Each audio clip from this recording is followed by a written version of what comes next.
Hello বন্ধুরা, welcome back to my channel mixer Mrs. তোমরা সবাই কেমন আছো? আশা করছি ভালোই আছো। আর আমিও খুব ভালো আছি। আর ভালো থাকবে নাই বা কেন?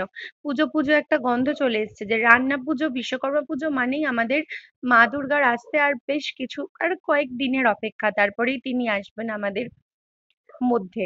তো এই যে যাচ্ছি রেডি হয়ে, টোটো এসে গেছে, যাচ্ছি হচ্ছে দিদি ভাইয়ের বাড়ি রান্না পুজো খেতে। কাল রাতে গেছিলাম গরম খেতে, তো সেই ক্লিপটা নেওয়া হয়নি, সন্ধে হয়ে গেছিল আর বৃষ্টির ওয়েদারে, তো নেওয়া হয়নি বলে আজকে সকাল থেকে স্টার্ট করে দিয়েছি তোমাদের সাথে গল্প করব বলে। তো আর চলো অলির সাথে থাকো বাবা আর অফিস দেখতে থেকে থাকো। বাড়ি এসে স্নান টান সেরে এসেছিল দিদির বাড়ি, আর ও আর ওর মেয়ে ওপরে ছিল।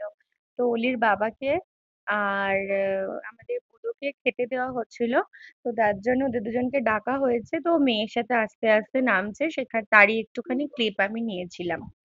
তো যাই বা হোক, তো চলো তোমাদের দেখিয়ে দিয়ে আজকে দিদির মেনুতে কি কি আছে। তো চলো, দিদির মেনুতে আছে ইলিশ মাছ, এখানে আছে পোনা মাছ, এখানে আছে মাছের তেল, ডিম, সাথে ছিল এতগুলো ভাজা,